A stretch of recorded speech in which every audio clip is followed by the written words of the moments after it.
Welcome to the LiftMaster technique videos. We show you short video clips. My name is Michael, and if you have a garage door opener that looks like this, with a control panel behind the plastic cover that looks like this, these videos are for you.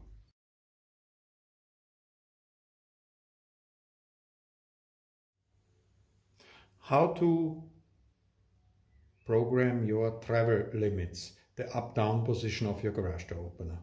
You have installed the garage door opener, or you want to reset the travel limits to a new setting. This is the how-to. Use the square button to enter the programming menu. The right up triangle flashes, open the garage door to your favorite door open position. Push the square button when you have reached. This sets the up limit. Use the down triangle.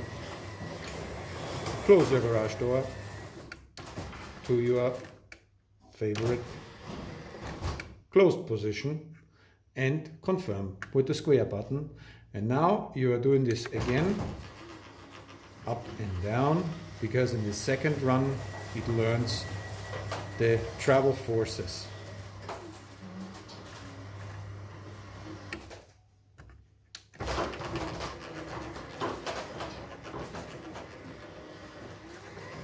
Once it has reached the down position, all LEDs switch off to confirm a successful programming.